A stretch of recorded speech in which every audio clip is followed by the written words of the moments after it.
Hello and welcome to the Tech on Toast podcast. My name's Chris Fletcher and I'm your host.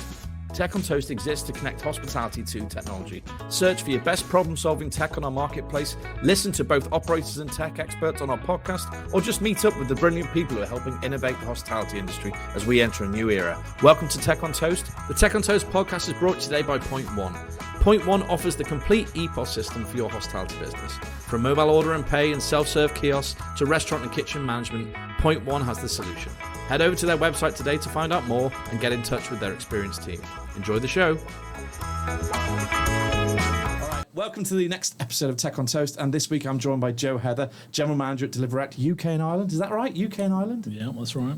You're a very well-travelled man. And I know Joe quite well. Obviously, I had a little hiatus last summer where I spent the summer with the lovely people at Deliverect. And it was brilliant. And I've been a fan of the product for... I don't know, since Zong came along and we did an event for him about 3 years ago. We were the first ones, I think, where he evented, and we kind of came along to kind of speak at your event. And we said, yeah, come along and speak. And yeah, he blew everyone away with what they were doing. And then obviously it's gone on and on. And how are you, my friend? Very good. Obviously, we'd be happier if you were still in play with Deliverect, but congrats and you're doing very well. No, thanks, mate. Yeah, it's been a journey. I think I'm just unemployable. That was mentioned a few times. Yeah. I'm not even going to get into that. But yeah, I imagine that's things. So tell us a little bit about you, because you've got an interesting past before you joined Deliverect. Yeah, it's a fairly limited past. So there's two... Limiting or limited? Both. You've got Mondelez. I was there for 4 years. Typical working with independent retailers and then wholesale cash and carries. It's a good touch into the FMCG world. And then moved to Just Eat. In the very early days, 2009, during its huge growth, there for 12 years. So 12 years in Just Eat terms is forever. You managed to touch a whole host of elements within the business. I was very fortunate to be able to be exposed to a huge amount of their success. Yeah, I bet the learning was insane there because of, as you say, because it was early doors. I met someone who was early doors at Deliveroo, and they said the same, that it was just the learning curve was big. Oh, absolutely huge. From a few hundred restaurants to I think they sit today at 600,000 plus globally. Wow. Yeah, it was an exciting. Are you taking credit for that, Joe? Oh, I must have done at least 10 of those. And then was a partner business with Deliverect. I had a good kind of bit of insiders into how the business was performing.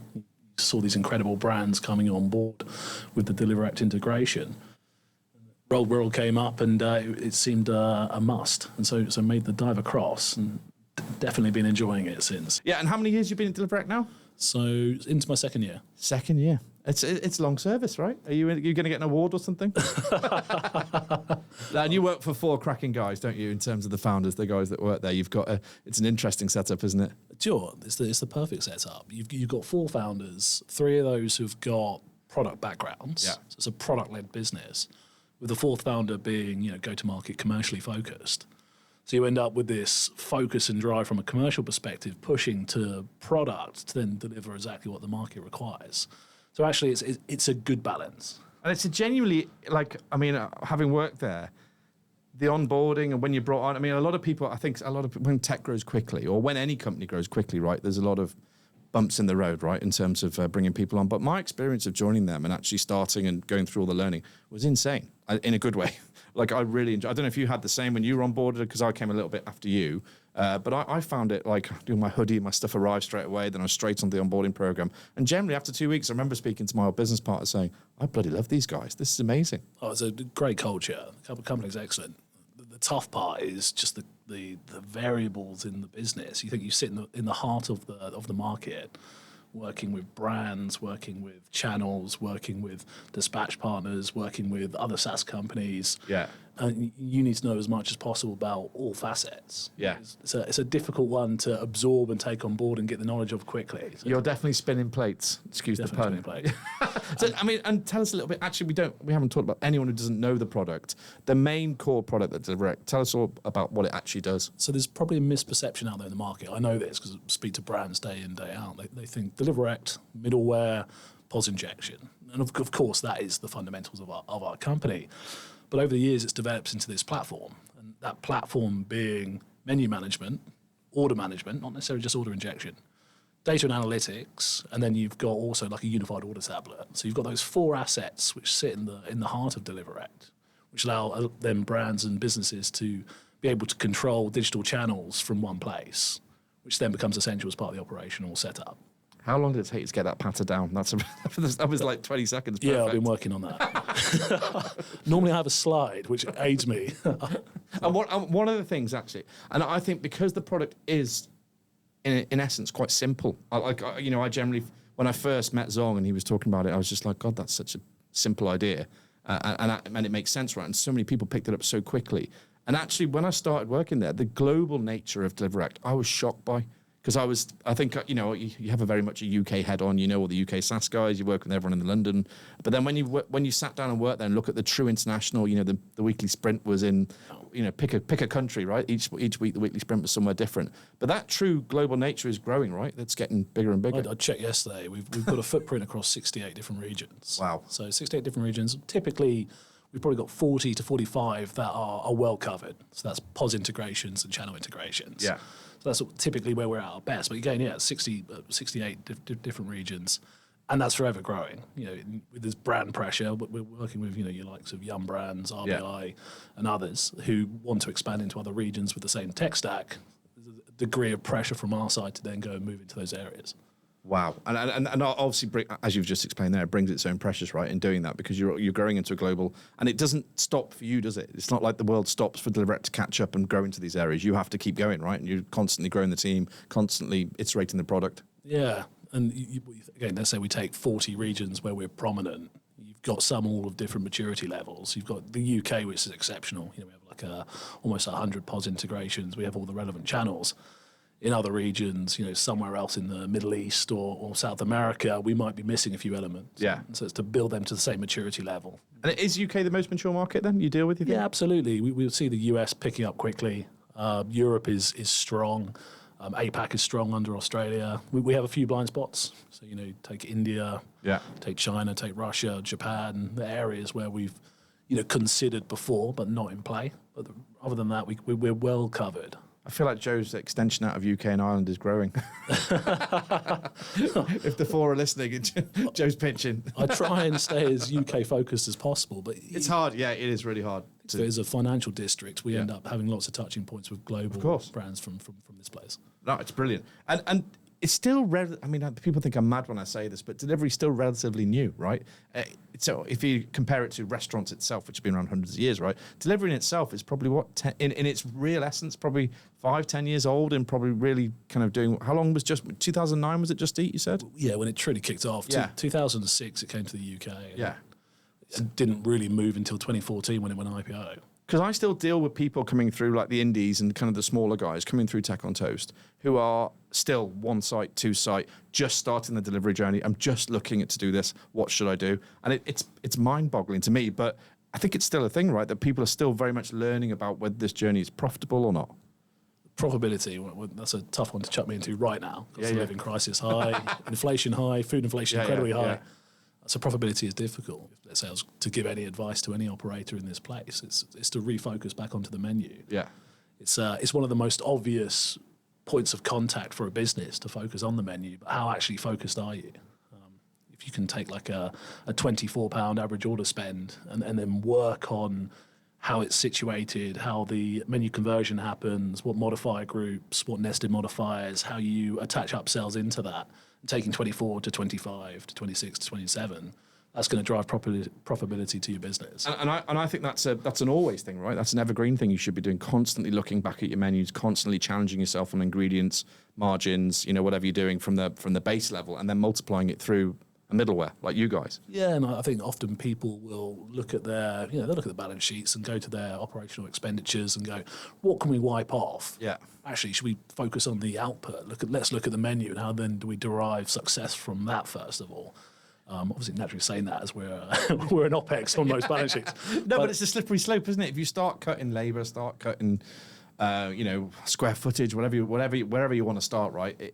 I've done it. I've been there. I've worn the T-shirt. It's a slippery slope, and it's very hard to bring that back once you start that journey. So I think it's really about looking under the bonnet first and kind of making sure that you're sweating your square footage, you're sweating your ingredients, you're sweating your menu. It sounds horrible, doesn't it? Sweating your ingredients. Absolutely. I'm not going there for dinner. But yeah, I think that's where operators could focus their time and use tech to enable that.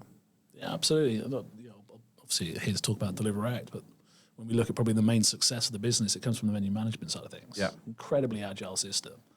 And going back to that profit pool of the menu again, how do you A/B test a menu if you're a large brand? How do you again test the modifier groups and what's attached to that? And how do you get conversion rate up? How do you test and promote promotions and know if they're profitable? And order rates are remaining the same, but you're not actually losing out on revenue and value. And this is the tool that allows you to be able to do that flexibly across all digital channels, from a very easy portal. And I'm guessing the barriers that people are facing when you end up in a sales process and up with someone coming to talk to Deliverect, is it the same thing? Is it quite a common problem you're solving, or are people coming to you, like menu management is a big one in terms of changing it with one button, right, rather than have to do it in 25 different places? Yeah, well, it feels like every brand now has a solution. Right. They might have direct integrations into their POS. I mean, the lovely thing about that for our business is it's been built on like a legacy tech stack. Yeah. So the words often used are clunky and flaky in regards to the integration quality. And it's businesses who are specialists in other areas, where we're utter out and out specialists within integrations. We can come in and give a really comprehensive product. I think and that's one of the key things, isn't it? One of the things I really noticed, the size of the product team and the developing team in Deliverect. I was shocked. That's where they're product led, right? They're product first. Absolutely. Yeah. I think across 500 employees, 300 of them are product related. Yeah. So it's normally the other way around in terms of a balance. Well, yeah, it's normally kind of brand, marketing, sales heavy, and then you kind of do the other stuff on the other end. But they're the opposite, right? They've always led with the product, but they've got experience of doing it. Zong and Jan we're doing that beforehand. Zong brought the first iPad-based menu or ordering system to the market, right? And so he's got that experience in learning there, and then it's developed there through Lightspeed and into where they are now. So they've obviously got that product-first mentality, right, which they've had all the time. Yeah, absolutely. And I think where they kind of got the USP in for our business was just to hit globally very, very quickly. Just expansion of regions, NOAM, LATAM, APAC, MENA, Europe. Now that's kind of given us the place to be the market leader. I love that. And obviously you're creating a lot of data. Or there's a lot of data floating about in delivery. Obviously, a lot of the aggregators own the data, Just Eat Delivery. But I'm guessing the analytics you can show restaurant managers or restaurant owners around how their delivery is behaving, or kind of the peaks and troughs, what's selling, what's not. I bet that must be incredibly powerful with the amount you're gathering now. Yeah, absolutely. And we're flexible with how we send that data to our relevant clients. So let's say you take a very large enterprise. You take someone like Tesco Group with One Stop. They want reporting endpoints to their BI tooling, and we'll just send off that information. They're going to use that how they will. And then we've got our data and analytics within our dashboard, and it's excellent at a store level. Yeah. Excellent at a store level, excellent at a regional level, where you can set KPIs for store managers on things like hold time, offline from channel, offline from store, offline from product. You can set all these KPIs for relevant store managers, and you naturally then see an improvement. And the offline thing really interests me, actually. It's because the one thing that I think that I suppose some of the smaller mid-market operators probably don't realise how much it's impacting them, whereas the enterprise guys will have someone literally sitting in an office going, we're losing X amount on a Tuesday or whatever it might be. We're switched off on Uber, Deliveroo, Just Eat for 10% of the time on the times, and we can put revenue sum towards that. Yeah. You can quickly show your losses in place. It's almost like a revenue protection tool. Revenue protection tool. I like that one, Joe. I'm going to use that one.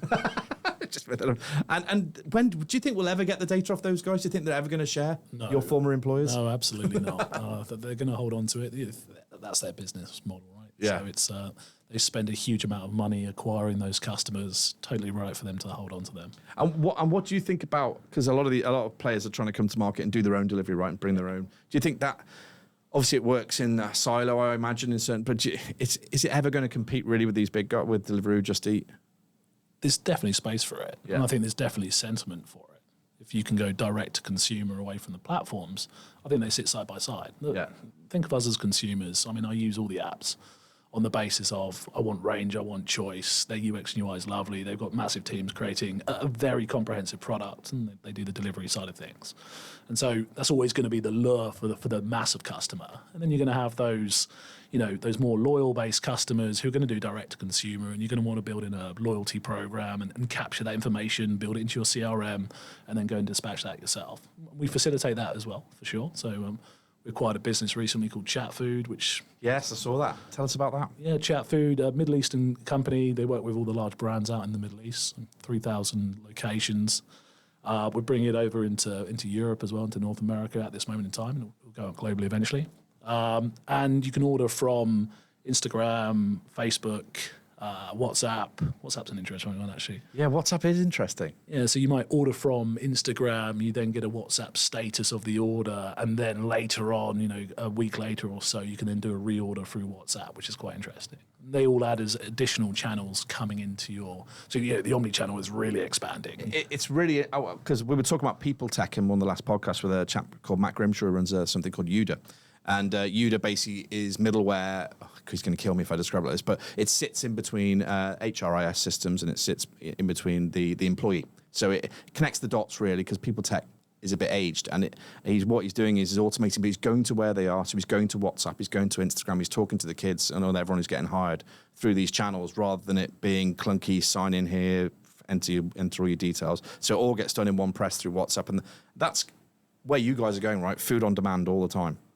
Yeah, absolutely. Yeah. How do we allow any channel of ordering to come into place? Years ago, people were just across the counter. We'll do it over the POS. Then the thought of like kiosks coming in, or pay at table, or multiple channels. People stay exclusive with just one channel, and then direct to consumer is so intimidating for an operation. How do you create operational excellence? It clearly needs some tooling to consolidate that and make it simple. I think that's naturally what we're trying to resolve here in the market. Lots of channels. Let's take it down into one. When will that be? When we see that in the UK, will it be? It's up and running now in a few accounts. We'll have a larger launch in July. So you're testing now, rather than as in with some preferred accounts, or absolutely. Yeah. So it's a Meta affiliated business.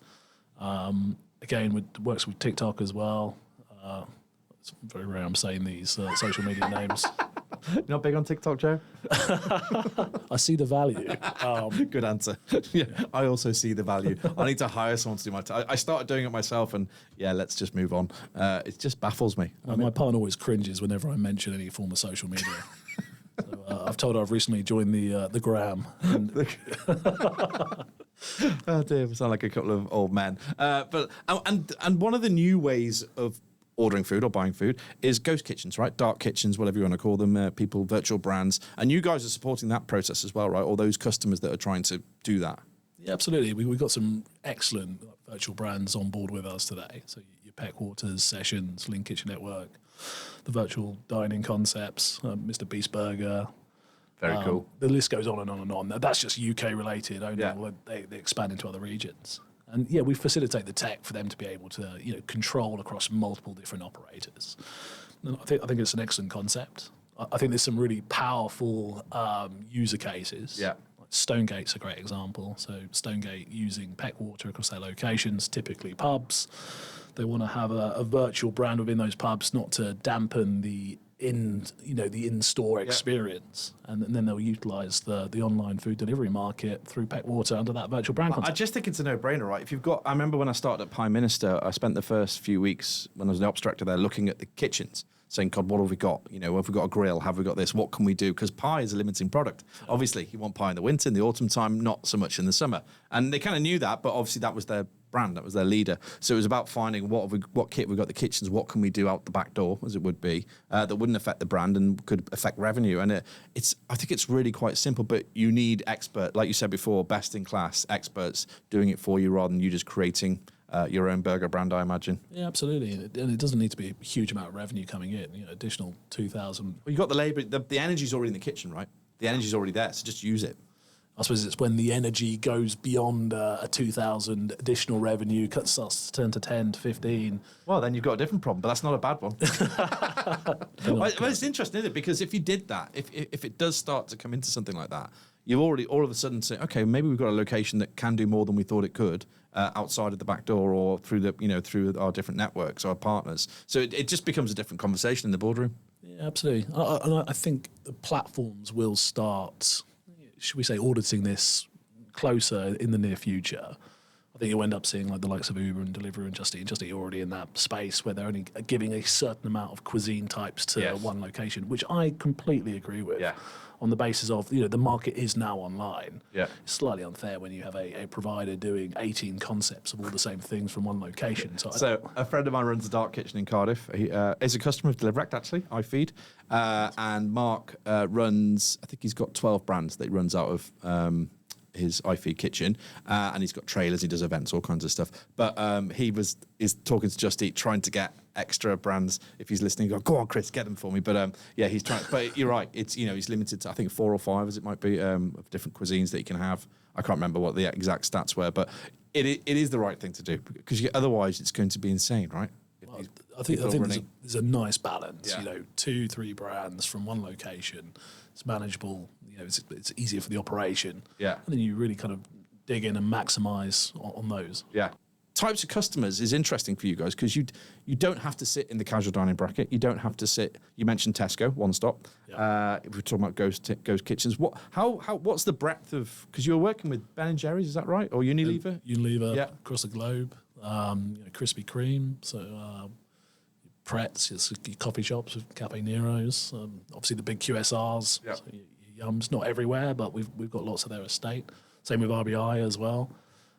So that's been the bread and butter today, and naturally we're seeing Q-commerce come thick and fast into the space. Q-commerce being typically convenience at this moment. Where's it going to end? I feel like retail is going to end up on the platform as well. So small cosmetic goods and You can see it coming quite easily, can't you? yeah, like I won't mention any names, but the tender processes we're in at the moment, there were some cracking names in the retail space, and again they're going to want consolidation of these order streams coming in. All consumers want on-demand delivery. They don't want next day. They don't want same day. They want to be able to pick up in 30, 35 minutes. And all of these companies, these platforms, these Ubers, Deliveroo, Just Eats, and all the ones globally, they've got the logistics to be able to provide that. It's just going to happen, isn't it? I think someone said to me ages ago when the printers came along, everyone said, "Oh, no more books will be written. It'll be a nightmare. They're going to stop people writing books." Obviously, billions of books were written because of printers. And I think it's the same with food. That actually, the more you can make it accessible, and I think Zong calls it the backbone of the food industry. I think he refers to Deliverect as the backbone of the food industry. And I think it's really interesting because actually, you will end up, if things continue as they are, actually providing that accessibility to everybody for food at any time. And lots of our product has been built for retail now. Yeah. So lots of changes in regards to not just a KDS to pack screen operation. We're looking at pick and packing apps and being able to do barcode scanning and other aspects. Wow. There you go. My former employer, Prime Minister, would be very interested. So obviously, they do 160,000 pies a week to the grocery store, and their packing is all done by themselves in Bristol, right? Okay. So yeah, it's interesting. There's a lead for you. I've already written it on my leg.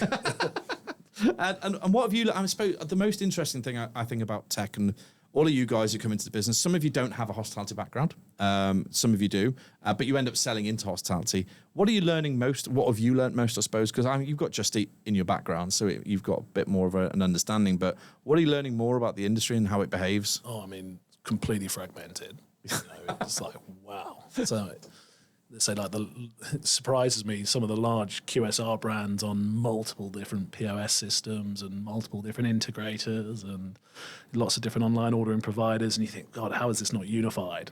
And that's really common, isn't it? Super common. Yeah. I mean, they're all trying to reverse back into unification, but it takes time. That's not easy. No. And then this is probably where I'd come in and say, if you are a mid-market brand who is looking for expansion into the future, you're a franchise model and you want to sell it in America or Europe, think about your tech stack. Yeah. Think about what travels fiscally from a POS perspective, from an integration perspective. Can you take the same channel integrations, across waters, online ordering platforms? Do they travel across waters as well? So and I think your consultative approach, because of the fact that you have so many partners, is useful in this process, right? So if I am mid-market and I am looking at my tech stack and I'm looking, because they need to start looking down the road. I think POS was something you put in back in the day, right? It's just something you put in to function. And obviously you'd have some functionality you wanted probably when you bought it. But really now you've got to look past the 10 you've got and up to 20, 30, right? And start planning down the line as if you would with a finance budget, put your tech alongside it.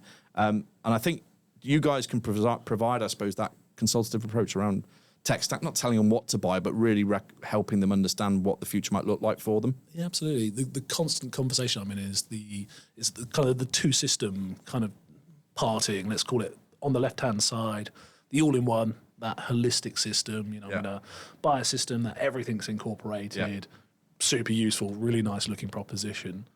Again, how scalable is that? And then on the right-hand side, that agnostic, that best in class. Am I picking a POS that is, it's got the fiscal requirements for relevant regions for future future progression? Who else can then interconnect into that POS? And it's that little bit of an argument between the two. It's nice to have a consolidated supplier stack, of course, and it becomes modular, and the price point becomes a bit easier to absorb. Yeah, but how much do you miss out on in terms of expansion for the future and ROI, right? Oh, absolutely. And I understand the passion behind the all-in-one thing from an operator's point of view. When I say an operator, I mean ops director below, and then there's a board C-suite opinion. So I think the operators like potentially the all-in-one because it makes sense to them. Everything's in one place. I've got one login. I can get it all, and whatever. But I think when you then roll it up a bit and you're looking from a broader angle or a growth angle, it's totally different because you're looking at cost, you're looking at what you just talked about in terms of integrations as we grow, where can we go, what market we're going into, information that might not be readily available to the operators. The operators are just thinking about how do I function through the day, how do I get through it. So it is interesting to see those conversations changing now as people are understanding tech a bit better. Oh, I mean, we see it all the time. We see some emerging brands who we approached in the past and they went with an all-in-one system, and next minute they're opening up in Italy, France or Germany, and they're like, oh, hello, hi again. Where have you been? You advised this, did you not? Yeah, and but I think that advice, but it's one of the reasons Tech on Toast, we're doing the podcast, we're doing everything we can to educate, because it's really about educating, about understanding who's behind the tech, what is your purpose, as in what are Deliverect up to, and what can you do to help them. And I think, there's not just audio, but there's video and all sorts you can grab to find out about people like you. And I think it's really important that they go down that journey, the buying process, before they commit.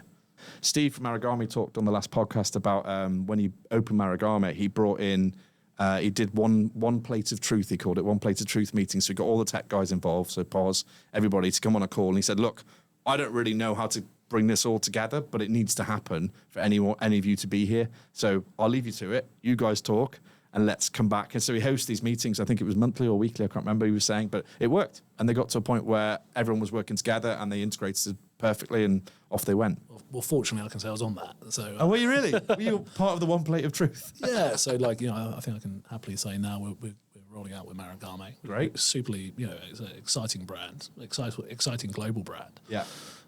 So one we'll be nurturing and looking after well moving forward. What does it look like going forward? You talked about product. You talked about that product is potentially changing or you're doing something different. Tell us a bit more, if you can. Isn't it lovely and exciting to say we're going to go and do X, Y, and Z? The realism, we've stretched ourselves to wide boundaries. Yeah. Maturing the markets where we're not as mature yet. So making sure the integrations are in great shape. The thing about Deliverect, it's an API-first business. Yeah. And so certification is a huge part for us and the standard of that certification.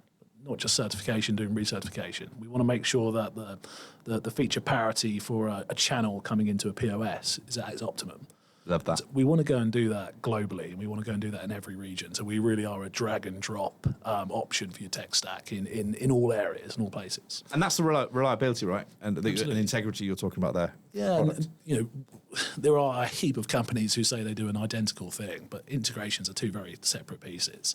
One can give you a failed order rate of 5%, one can give you 0.5%. And, if you then work that up and scale it up in terms of revenues driven by that business, it then turns into a big ROI factor.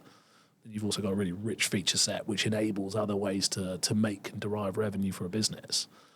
It's just about us offsetting that in the best way possible. No, I love that. And I think the failed order rate is a big deal, right? So it's something that, again, it's a bit, we were talking before about margins and looking into your menu deeply, but the failed order rate is when Deliveroo really started kicking in in previous companies I worked for, you suddenly realise, wow, we're missing quite a bit, and not just in failed orders, but in missed orders from the team, not ringing things through properly. I mean, there's so many problems that potentially you guys are solving in terms of manual entry and all that kind of stuff, which happens overnight, right? Pretty much once you plug in. Absolutely. I mean, there's not too many brands now I speak to who again don't have that solution. Yeah. So the days I think of taking a receipt and plugging it back in, that's definitely past. But it's now about just how do you make that one step better. Yeah. Because we've got this central portal for order management, it's a great tool for operations. So if you've got a support desk or a help desk, and you can go and look at any digital order, whether that be kiosk, whether that be platform, whether that be direct to consumer, order and pay, and you can see the status of that order all the way through. You can troubleshoot whether there's a POS issue, a channel issue, an issue from ourselves, and get it relevantly fixed. Could be a human error as well. We will prompt you and notify you if there are issues and things in place. And is your solution mainly? I mean, are you looking really at? Could you talk me? Name drop some big brands. Yeah. Are you looking mainly at enterprise business, or are you still working with the? Is it interesting still work with the smaller guys? Difficult conversation. This one. It's always been a case of the business started, I think, with SMB in mind. Yeah. They said we met to 2018. Yeah. And then the product, fortunately or not necessarily fortunately, luck comes to those who go and make it themselves. But some big clients came on in the very early days and naturally built the product for us. Yes. So feature requests and bugs and issues coming from the likes of Burger King, you're going to progress your product into an enterprise grade system and software. And so we were very fortunate with that. And then naturally you have a knock-on effect. You then pick up Yums and Pretz and Pizza Expresses, and you've got some stunning names on there. And it's not just a single franchisee. We're talking about global agreements and national agreements with these companies. Yeah, so that makes sense, doesn't it? So really, it's sometimes the product positions you, not the other way around.